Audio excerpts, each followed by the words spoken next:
So now it's time to get to the heavy, dark.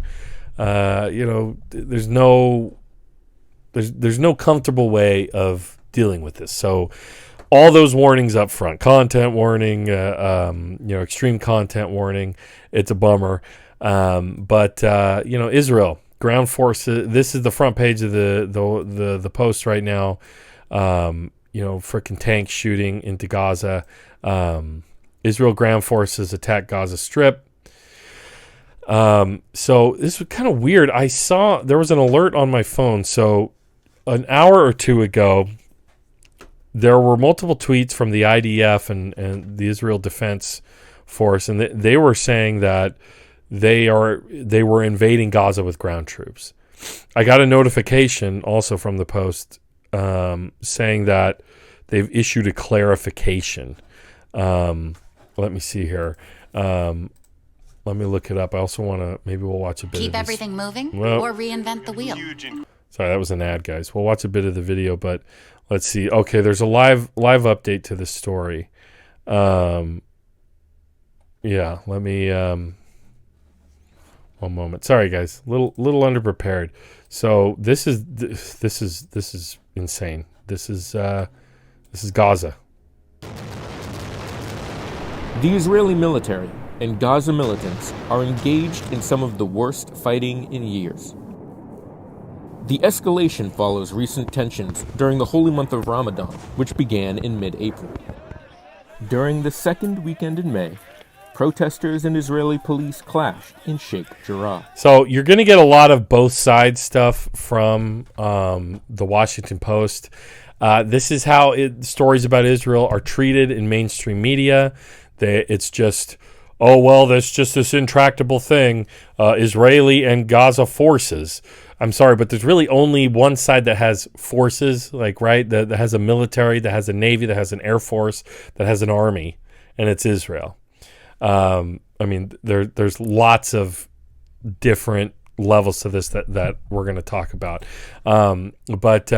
So Jerusalem, the Israeli military escalated its campaign against the Hamas militant group in Gaza late Thursday as artillery, tanks, and warplanes combined in a withering assault on the Palestinian enclave, and the Israeli military readied at least 3 brigades of troops for action, raising the prospect of a ground invasion. So keep in mind, escalated its campaign against the Hamas militant group in Gaza. No mention of the civilians. No mention of the civilians who are being killed right now. The children, being hit by bombs and the rest. So just after midnight, the Israeli military announced that air and ground forces were attacking the Gaza Strip, and the extent of the operation remained unclear. Military spokesperson initially said, quote, "There are ground troops in Gaza," but another spokesman for the Israeli Defense Forces later issued a clarification saying there are currently no IDF ground troops inside the Gaza Strip. Okay, so they're clearly sending mixed signals here. But here's some bullet points. Israeli tanks, artillery, and warplanes launched the most intense assault on Gaza yet during 4 nights of bombardment. Gazans awaken on a usually joyous Eid al, I don't know how to pronounce the holiday. It's the end of Ramadan. So they woke to that day, the end of Ramadan, to devastation caused by Israeli airstrikes. Unrest has broken out in towns across Israel as bands of Jewish and Arab citizens clash. Hamas has fired hundreds of rockets at Israel since Wednesday night. Now, part of what's insane about this is we have these ongoing conflicts, but what keeps getting, like I said, left out in mainstream media is, of course, the totally the total power imbalance here. Here you can see rockets being launched from Gaza, right? And Israel has a missile defense system, what do they call it, the Iron Dome, largely funded by the United States. Eid al-Fitr, thank you, Paul, is the name of the holiday, is how you say the holiday.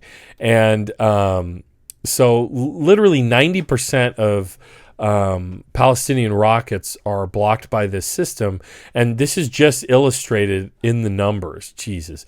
This is just illustrated in the numbers. More than 100 Palestinians are dead, and 7 7 Israelis have been killed. And Israel responds by literally bombing with airstrikes, like the largest apartment building in Gaza. So I mean, the imbalance of power here, and I mean, there's now dozens of children who've died in Gaza compared to 7 total Israelis who've died. That's Netanyahu, Prime Minister, and let's just hear a bit of the audio here. With the majority of victims Palestinian. Yep, the majority. Israeli Prime Minister Benjamin Netanyahu is fighting for his political survival and has aligned himself with far-right politicians. Palestinians are growing even more frustrated over the future of their demands for sovereignty in Jerusalem and an end to the Israeli occupation. And the fear now is whether Israel and Hamas might return to war for the first time since 2014. And the amount of death in 2014 was just astounding. Like, there were like 20,000 injuries and hundreds of deaths. I don't remember off the top of my head. I have a bunch of tabs open for this, so give me a moment, guys. But I mean, we also, I mean, not only is there like decades and decades and better part of a century of this conflict leading up to this, right? We can't ignore the history. Let's see here. Evil Yoda is saying in the comments, evangelicals love this stuff. It fits their narrative of prophecy of the destruction of Israel in the end of days. They secretly, not so secretly, want the world to end. Yeah, and let's not forget, though, the ethno-nationalism and the ethno-fascism that's involved in all this. I do think, I understand the evangelical, that explanation, why evangelicals support Israel.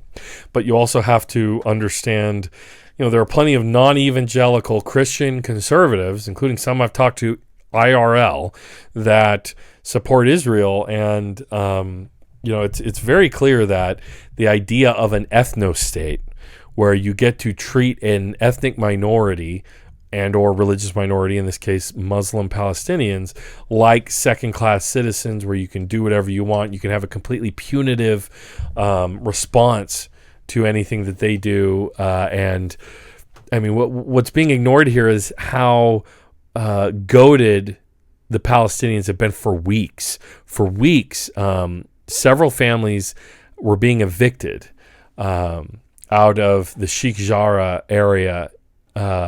And you guys might remember this video that went viral. Jacob, this is not your house. Yes, but if I go, you don't go back. So what's the problem? Why are you yelling at me? I didn't do this. I didn't do this. But it's easy to yell at me, but I didn't do this. So this is an obviously like American accented settler who is taking someone's house, and he says, "Yeah, well, if I don't do it, someone else will." Stealing my house. And if I don't steal it, someone else is going to steal it. Yeah, so, sorry. If I don't do it, someone else will. So why not be me, right? And let's see. Jay and Your World, did you see the woman who wants to sexualize the Iron Dome? I can send you some screenshots. I guess, man, if you want. I guess. It's pretty gross. But, this stuff has been escalating since all of this. And another thing this is so complicated, guys. I am not the most definitive person to listen to about this, okay? I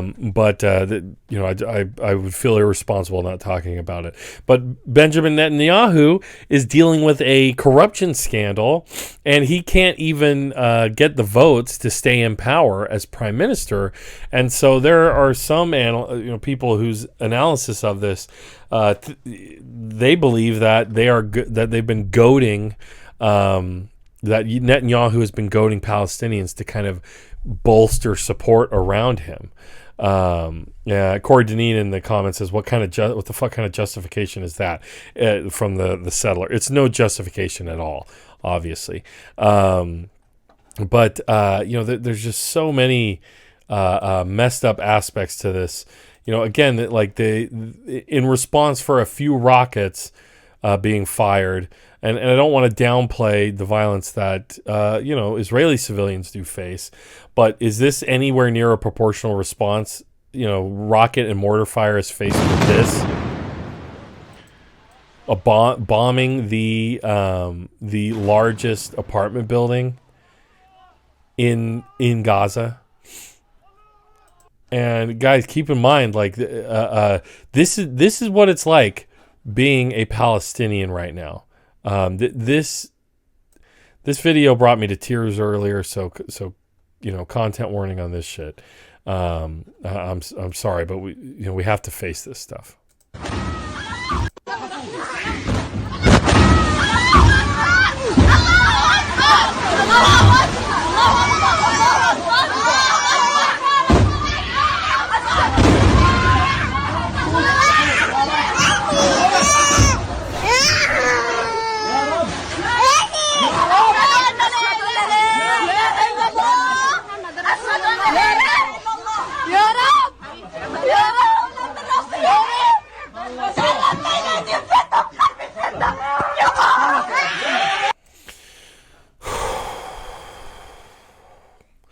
So if you guys don't know, they're saying prayers. Westerners, Americans hear Allahu Akbar, and there's a lot of cultural baggage we just put on that. But they're also saying a prayer, because they believe they're going to die. Children are screaming, they're crying, super dark shit. Corey Deneen is asking, is the Gaza Strip the land that's still being disputed between Israel and Palestine? Well, but this is the thing. Israel has gone back on every treaty. They're stepping over, the boundaries. That settler who you just saw is they're taking land from Palestinians, property from Palestinians, and they're using Israeli courts to justify this. And they won't accept any evidence from Arabs, from Palestinians. And so, the Gaza Strip is basically an open air prison. It's an apartheid. It's an apartheid state. This is an article in Jacobin, the socialist magazine, of course. This is by Siraj Assi. It's obvious Israel is an apartheid state, he says. The lead. There are no clashes, this is the subhead. There are no clashes occurring in Jerusalem between Israelis and Palestinians. What we're seeing is the brutal reality of an occupying power exercising its military might over people stripped of their human rights. Here's the lead. It has been a brutal week for Palestinians in Jerusalem. As hardline Israeli settlers prepared a provocation parade throughout the Muslim quarter of the Old City, Israeli security forces turned their guns on peaceful Palestinian protesters and worshippers performing Ramadan prayers at the Aqsa Mosque, injuring hundreds in yet another brutal crackdown. Videos circulating on social media in recent days have shown Israeli police officers throwing stun grenades and shooting rubber bullets at Palestinians inside the mosque, attacking Palestinian worshippers with tear gas bombs, and viciously beating a Palestinian man in the mosque compound. On Monday, Israeli strikes in Gaza killed 20 Palestinians, including 10 children. That's just this Monday, guys. The death count is up to 100, more than 100. And I'm sure it's rising as we speak. Once again, Israel has turned its celebrations of Jerusalem Day, an Israeli national holiday commemorating the reunification of Jerusalem and the establishment of Israeli control over the Old City, into an occasion to repress Palestinians and remind the world that it is, in fact, as a Human Rights Watch report acknowledged last week, an apartheid state. Israel's Prime Minister Benjamin Netanyahu has praised the police for taking, quote, a strong hand against Palestinians, declaring, quote, Jerusalem is Israel's capital, and just as every nation builds on its capital and builds up its capital, we also have the right to build in Jerusalem and to build up Jerusalem. This is what we have done, and this is what we will continue to do. Let's see here. I got some comments. Let's see. Ari Lumby, do you think Iran will do something about this, or maybe Turkey? I don't know, man. I don't know. Keep in mind, Israel is the only nuclear power in the whole area. And if they're being this punitive, they could be more. Part of what I read earlier, I read a lot about this today, is that Iran and Turkey and others have been known to supply some of these rockets to Hamas and other militants. But, Palestinian groups like, jihadists, basically, they know, or they have the ability now to make their own rockets. And they can produce a rocket for like $100 or a couple $100. And every disruptor missile that this Iron Dome system shoots up is like $80,000 just for one to send up one disruptor in their missile defense system. So keep in mind that's your and my tax dollars every year. Billions of dollars go towards Israel. Not of course, as Joe Biden was saying earlier, Israel has a right to defend itself. But at the same time, our tax dollars are going to brutal crackdowns, missiles that obliterate children, women and children, and civilian men. You always hear people go, women and children, women and children. What about men, like, who just aren't, everybody, every human being, I think, has value. But just civilian men who, are just huddled with their families, hoping to just live a life. And, and this is, I saw this tweet earlier that shares a bunch of quotes. There's no overstating how fascistic Israeli society is today. Almost 2/3 of young Israelis identify as right-wing. Politicians have literally encouraged vigilante violence against Palestinians and Africans for decades. Keep in mind, in Israel, you have to serve in the military to be a citizen. Joey, East Jerusalem is where they're kicking people out of homes. Yes. Ari, Paul is saying to Ari, I don't think any regional forces will move against Israel as long as Israel has U.S. backing. Exactly. That's part of this. Joey, that's the crux of it. Israel does nothing without us backing. We are their number one ally. We enable their apartheid state. Absolutely. And we fund it. Israel wasn't always like this, but, when you have leaders like this, quote, I am happy to be a fascist, says Miri Regev, current Minister of Culture and Sport, 2012. Quote, there are 92,000 families in Israel in which one of the partners is not Jewish. We have a real problem that we have to deal with. Tzipi Hotoveli, I do not know how to say some of these Hebraic names. This is the current Deputy Foreign Minister. Quote, the Palestinian threat harbors cancer-like attributes that have to be severed. There are all kinds of solutions to cancer. Some say it's necessary to amputate organs, but at the moment I am applying chemotherapy. Then General and current Defense Minister Moshe Yaalon, 2002. The way to deal with Palestinians is to beat them up, not once, but repeatedly beat them up so it hurts so badly till it's unbearable. Oh, you know who said that, y'all? Benjamin Netanyahu, current prime minister. Current Minister of Justice, Ayelet Shaked said, what's so horrifying about understanding that the entire Palestinian people is the enemy? They are all enemy combatants, and their blood shall be on all their heads. Now this also includes the mothers of the martyrs, who send them to hell with flowers and kisses. They should follow their sons. Nothing would be more just. They should go, as should the physical homes in which they raised the snakes. Otherwise, more little snakes will be raised there. Miri Regev again said, the Sudanese are a cancer in our body. We will do everything to send them back to where they came from. So guys, like this is a far right ethnostate that is involved in apartheid and forms of genocide. I as a big fan of Michael Brooks, he spoke clearly about this. Here's a quick clip from Brooks. This is objective reality. I mean, the objective description of Israel being a Jim Crow system in the occupied territories is analogous. I mean, this is as close, and I'm always resisting this because politics is not math. It is not science, and it is not solved by those means. It's not logic. It is not logic. Those are second order tools. But you have to understand power. You have to understand history. You have to understand the deeper dynamics that actually drive politics. But the objective description of what the situation is, what apartheid is in the Middle East, in Israel, Palestine, is on the face of it some of the most simple and clear things to understand in politics. If you have a historical understanding of the American South, if you have an understanding of apartheid South Africa, pre-democratic South Africa, you understand that.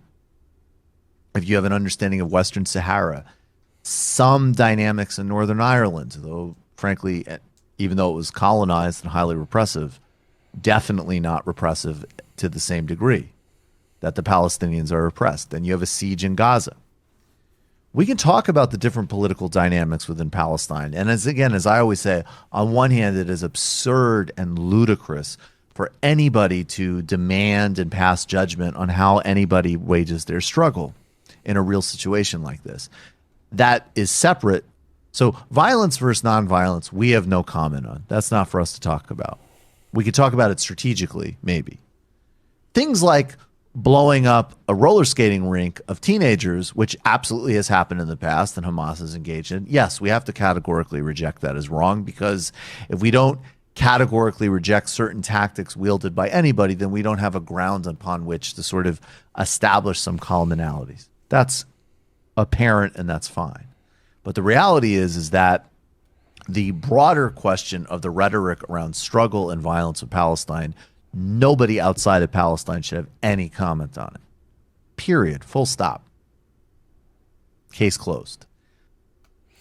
This reminds me of even Christopher Hitchens back in the day was arguing with Andrew Sullivan about this, about, what the Palestinians, because basically, the right will just call every Palestinian who resists in any way a terrorist. Well, we know about Hamas. We know about these jihad groups. So they blanket everybody as terrorists. One of these defense ministers was calling them snakes, right? Dehumanizing Palestinians in totem. So, I mean, this is really dark. And Michael Brooks isn't the only like Jewish American to speak out about this. We have Norm Finkelstein, but also many others. The majority of American Jews actually are in favor of at least some kind of two-state solution, or at least some kind of recognition of Palestinian human rights. Bernie Sanders made history as the first American presidential candidate to say, I think the Palestinians should have a seat at the table and be treated with respect and like human beings, right? And not only is he one of the first Jewish American candidates to get as far as he did, but he was like the only presidential candidate in either party to say anything near that, right? But I also found this clip from an Israeli historian, Ilan Pape, on why Zionist ideology is a settler colonialist movement that will be looked at in history with the same disgust as apartheid South Africa. We heard a lot about the Zionist ideology and the idea that the land of Palestine is the land of Israel. Always when you hear it, think about someone coming to you at the dead of night in London and tells you, I used to live in your house 2,000 years ago, and because of that, the house belongs to me. And the next day, they come with the police. And the next day they come with the police who says they have a right, you have to give them half of their house. Zionism was a settler colonialist movement that was running away from persecution, but it wanted as much of Palestine as possible with as few Palestinians in it as possible. This was the aim of Zionism in the late 19th century. This is the aim of Zionism today. We are all entitled to go through the same process that happened in South Africa. We are entitled, as Jews and as Palestinians, to live in one democratic state where everyone is equal, and stop and reject an ideology that claims that some people are equal and some people are not. I'm asking... That's powerful, man. Antonio in the comments says most of us are appalled by the human rights abuses in Israel. Antonio, thank you for speaking up. and sharing that. I'm not Jewish. I don't want to speak for Jewish people. That that it's. I don't understand. I don't really believe in standpoint epistemology.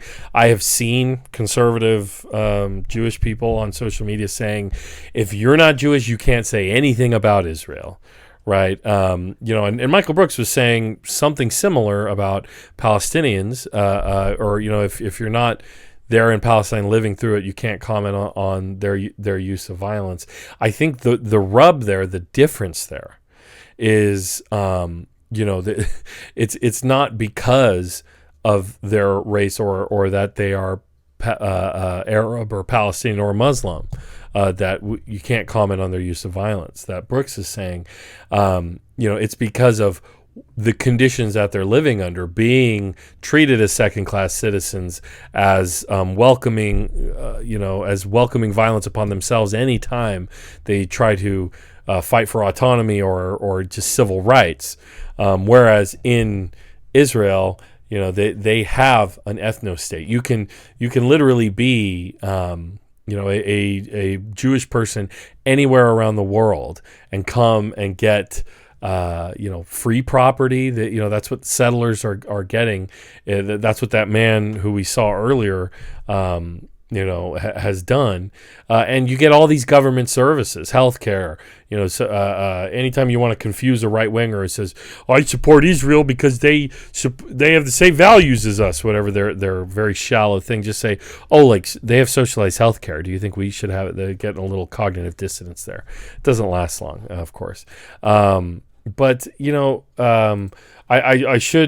I forgot to cue it up, guys, so you got to be patient with me. What Biden said about this. But Antonio also says, Ilan Pape wrote an amazing book, The Ethnic Cleansing of Palestine. I've got to put it on my list, man. I got a lot of books to read. But Evil Yoda, Biden thinks they don't have a right to self-defense. Yes, I want to find that. So, Trev, shit, I had those thoughts about fighting apartheid in South Africa. Let's see. Max Blumenthal, Norm Finkelstein, Sam Cedar are Jewish, and I agree with them. Antonio, they don't have socialized healthcare. It's a nonprofit health insurance system. Thank you for correcting me, Antonio. Speaking out of school there. Thank you very much. Let's see. So, yeah, this was Biden earlier today. Talk about what conversations you have had with officials there. My national security staff and defense staff has been in constant contact with their counterparts in the Middle East, not just with the Israelis, but also with everyone from the Egyptians to the Saudis to the Emiratis, etc. And I had a conversation with Bibi Netanyahu not too long ago. I'll be putting out a statement very shortly on that. My expectation and hope is that this will be closing down sooner than later. But Israel has a right to defend itself when you have thousands of rockets flying later. But Israel has a right to defend itself when you have thousands of rockets flying into your territory. But I had a conversation for a while with the Prime Minister of Israel, and I think that my hope is that we'll see this coming to conclusion sooner than later. Thank you. Well, and then bombs are dropped not long after that, and apparently they're not being entirely truthful, but ground forces as well. So it's very messed up stuff that's going on there. Depressing. Let's see, Ari, Sleepy Joe. Yeah, it's very. I talked to Benji Yahoo or whatever. Yeah, it's Sleepy Joe. Dang, you guys are getting in some deep historical analysis in the chat. I gotta acknowledge this is beautiful. This is the audience I have tried to cultivate, that I appreciate and love all of you. Jay Andrew World says David Ben Gurion was the co-founder of Israel. I am mispronouncing these. Sorry. Was a communist. Yosef Sprinzak. Yitzhak Ben Zvi, Kadish Luz, and Zalman Shazar were in the same party and served as president from 1952 to 1973. Antonio goes, Ben-Gurion's politics are a bit more complicated, definitely socialist. See, yeah. You're keeping it sharp, Antonio. I appreciate it. Evil Yoda, the UN has the capacity to step in and put an end to settlement expansion. Yeah, but they don't. Israel's powerful because the United States has decided this is the way it's got to be. This is where Joe Biden is clearly in line with the status quo of American presidents, American empire, in Israel. Joe Biden has a very transactional outlook in foreign policy. Does this country do something for the United States, or does it not? That's how he registers how much he cares. And Israel has been in the interest of the West and the United States empire because it's a nuclear power right there, on the coast of the Middle East, and nobody else in the Middle East gets to have nukes, but Israel does. Evil Yoda, he doesn't recognize Palestinians as a people with self-determination. So he thinks any self-defense attempt is terrorism. F him. I didn't hear him mutter the word Palestinian there at all. Antonio, Evil Yoda, in theory, the UN could, but good luck getting them to agree to it. Paul Anderson, yeah, I'm learning some shit right now. Yeah, it's a great, tremendous, beautiful. And here's the thing. The Israeli-Palestinian conflict is complicated. When you learn about the history, when you learn about Gaza and Israel and the West Bank and the different areas of Palestine and the politics in Israel, parliamentary politics, and how those factor into all of this. There are many layers to this that are complicated. The conflict and the history and all of that. I was talking with my wife about it for almost an hour last night, where she was just asking questions like, but why is it like that? Like, why are we dealing with, why does the U.S. support this? And it is deeply complicated. But the issue of Palestinians and their rights and what is being done to Palestinian people is not complicated. And Michael Brooks voiced that clearly, and he's, even though we lost him last year, he passed away tragically at such a young age. His legacy is living on. His message is living on. And of all people, this pop star, Halsey, I have no idea what song she even does. But this is a pop star with 14.1 million followers. Tweeted out, "It's not complicated" by Michael Brooks.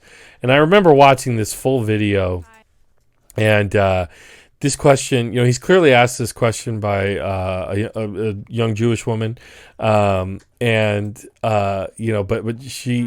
it starts off in a pretty awkward way, and let's hear. He speaks so clearly about this.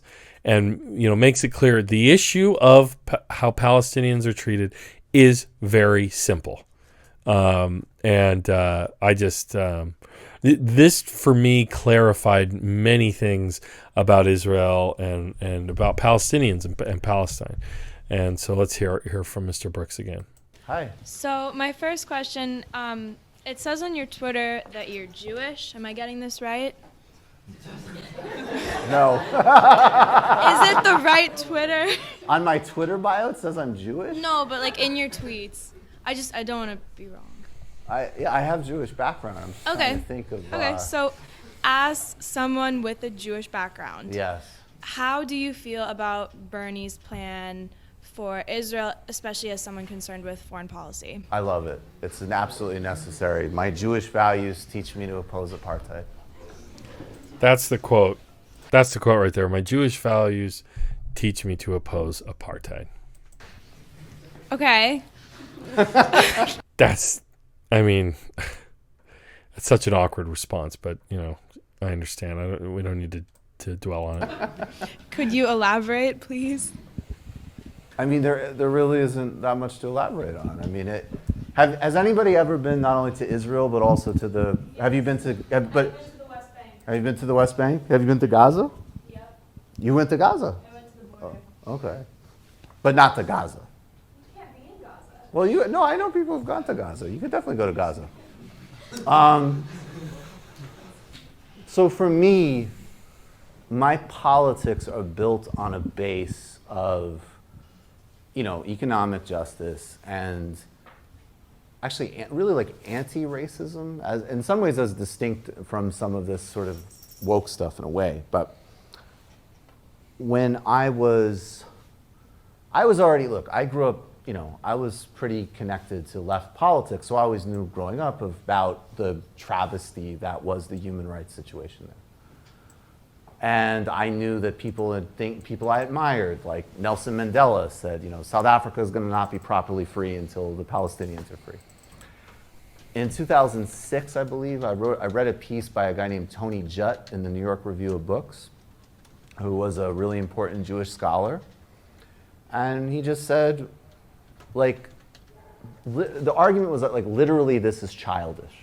The idea that you have an ethnostate or a religious state, if you're committed to any type of broad-based social, economic equity and civil society, it doesn't work. No matter how justified, right? Of course there's justification because of Jewish history for Israel. There's justification for Kurdistan because of Kurdish reality. There's justification for Pakistan. It's notable that Israel and Pakistan are both disasters. Israel not in the sense of, look, if you're a European Jewish background, you have a nice life there. If you're not, you are, even inside 67 borders, not a fully equal citizen. And the situation in the West Bank is, it is literally Jim Crow-like, and Gaza is, it's just an atrocity. So that's not something that anybody could reasonably ask me to support. And I understand, there's some actions from some Palestinian groups that, we can condemn. In fact, those have not even really been in any way seriously in play since 2003. And when we talk about, look, and the apartheid word specifically is both used by people who were crucial in ending apartheid in South Africa, like Desmond Tutu or Ronnie Kasrils, who served as intelligence minister under Mbeki, who I've interviewed. And the other main people who use the apartheid word are Ehud Olmert and Ehud Barak. So it is what it is. And I don't support second-class citizenship and occupation and sieges for anybody, no matter who they are. Are you not concerned about the... So, see, it's clear. It's clear what's going on here. There's a definite power imbalance. There's a definite moral question. Should there be an ethnostate at all? Anywhere, at all? Should there be a group of people an ethnic minority or a religious minority that is disenfranchised, that is not given full rights, not given citizenship? In the comments here, Antonio is saying the only solution that would make sense would be an actual democracy, one state with equal rights for all, no more ethnostate or rabbinate. And the two-state solution was thrown around for so long, because of the seeming intractability of all of this.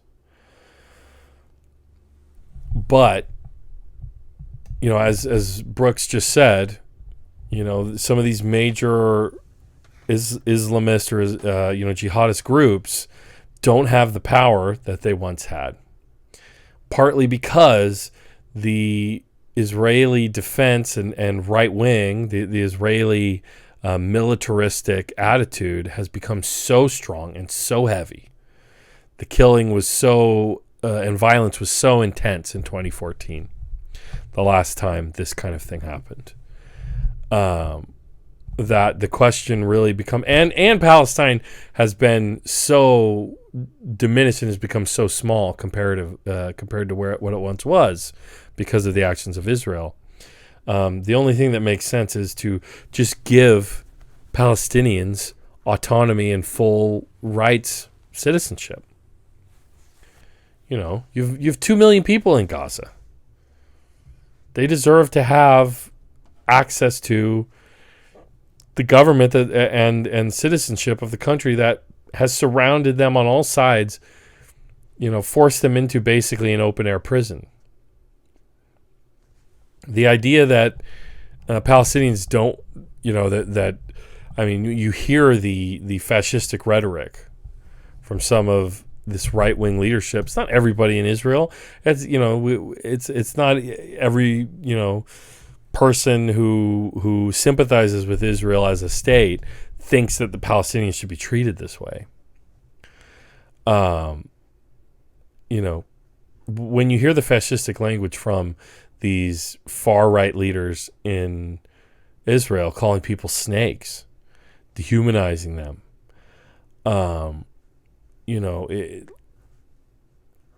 something needs to give. You can't treat people like this. And you literally have people whose children have died in Israel that have been flattened by the building that's just been bombed, and they're saying like we just have to keep fighting because we are our own people. We have to resist this. They're not saying let's kill every Israeli. Maybe some are, of course, but they're just saying we have to resist because we're being so oppressed. This is what we have to deal with. Our children being killed. Antonio says there is one good faction in Israeli politics, the Joint List. Interesting. Let's hear the rest of what Michael had to say about this, because she kind of follows up with him. The binary between either condemning Israel entirely, being like also a stance that a lot of like very strong and notorious anti-Semitic people agree with, versus like, seeing this as more of a complex issue where it is wrong what's going on, and that there's also a way to do this, that Israel still exists and is supported. So and this thing about anti-Semitism on the left and anti-Semitism, just before he speaks, anti-Semitism, criticisms of Israel also being used by anti-Semitic people. That's a big trope. That is part of what leads the attacks on Rashida Tlaib and Ilhan Omar. Is any criticism of support of Israel is by definition anti-Semitic, according to people on the right and in the center. So let's hear the rest. So it's not a complex issue. That's the big thing. It's super simple. There's one group that has enormous power. It's the most powerful country in the Middle East. It's backed by the United States. It acts on another population of people with total impunity and is never held accountable for anything. So there's no symmetry in the relationship, period. And just as like a thought experiment, IDW people. Nice. If we know that if somehow a population of Jewish refugees ended up in West Bank and Gaza, and an Arabic government in Jerusalem and Tel Aviv had an open-air prison in Jewish Gaza, which they bombed with white phosphorus, they killed civilians indiscriminately, and they had no provisions for medicine. They had an embargo that blocked food, that electricity wasn't running, that there was an over 48% unemployment rate, life expectancy and malnutrition statistics were horrifying. One of the major policymakers in this hypothetical Arabic Palestinian state said, we need to put those Jews on a diet. In the West Bank, there was another Jewish area where there was a little bit more autonomy, but there was regular Arabic settlements where they pulled up the Jewish farmers' foods, they terrorized them with rocks, the security forces broke children's bones, and they couldn't drive their own roads. We'd all have no problem understanding what that was. So there's nothing complex about it. The second part of your question, it's a pure asymmetry relationship. And the question is rights or not. So that's it. It's not complicated. The second part of your question, at this point, there's always going to be crackpots who are anti-Semitic who condemn Israel. That's not what drives the movement, particularly in the United States. If you work around most people who are concerned with this issue, it's actually populated with a lot of Jewish people. The real question we have to ask is, why is it that AIPAC is hosting an information minister for Slobodan Milosevic? Why is it that there's relationships between the Israeli government and far-right parties in Europe? Why is it that Benjamin Netanyahu's son is posting borderline alt-right memes? Why is it that Israel is an alt-right state, even though it is from the descendants of the victims of one of the greatest crimes in history? That's a serious question, and that's inseparable from the racism of the project, which goes back to the first part that we have to solve. But thank you. Shalom. Hardcore Brooks, as Trev Flat 5 says. And I am serious about it coming from Jewish values. Like Tony Judd, my reading, to the extent I do, which I actually do have some connection to that in a religious sense, it's unacceptable for me. But yeah, no, I know. We'll Man, I fucking miss that guy big time. We need him now more than ever, it seems. Antonio says, one problem with the two-state solution is that almost any partition would leave two nations that are impossible to defend militarily. It's part of the reason the talks never bore fruit. Engine Dinez says, terrorist Israel. It is state terrorism. And guys, the state terrorism has been the right wing's most powerful tool since before most of us I know here were born. Before, and at the time our parents were. I just think I'm working on this history degree and I'm looking at all these different things that have gone on. I'm excited to do a South American Cold War history class in once I transfer.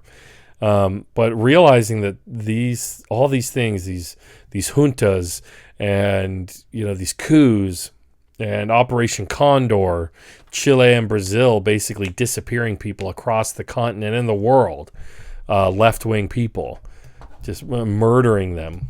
People wading through fields of bones in Bali, in Indonesia, looking for the remains of their families. This happened while, most of our parents were like, hey man, let's catch the Led Zeppelin show or whatever, whatever nonsense. Paul Anderson says Brooks was the best. Yeah, man. But this is like Myanmar or Burma, as it's better known. What's going on there? The right wing takeover there. It's clearly, why do we hear so little about that? It's also, part of it is it doesn't matter to the United States' interests. That's why Joe Biden barely delivers a remark on it at all, or barely gets asked about it, because of this transactional idea of our foreign policy, that it only matters insofar as it matters to our interests. Countries and their conflicts only matter to us if it affects us, if it affects our bottom line or capitalism, as some were saying in the comments there. But I do think one last thought on this. I do think the amount of part of what we're seeing right now, the amount of support for Palestinians and the understanding, this kind of larger, more vocal understanding of what Palestinian people are dealing with and going through, and the disproportionate violence and just the plight and the viciousness and the situation they are subjected to. I think a big part of this, why it's resonating as much as it is, and we're seeing kind of a vocal support for Palestinians like we haven't before. It's almost similar to what we saw with Black Lives Matter, where it really is a matter of people are seeing it for the first time. People are seeing footage of a settler kicking, Palestinians out of their home. We're seeing footage of the bombs drop. We're seeing footage of, like an Israeli civilian driving their car into a crowd of Palestinians. We're seeing, the just kind of, militias going out and smashing businesses. We're seeing all of that because people are filming it on their phones and they're sharing it directly on Twitter. Some of these videos of people cowering from the bombs here that I shared.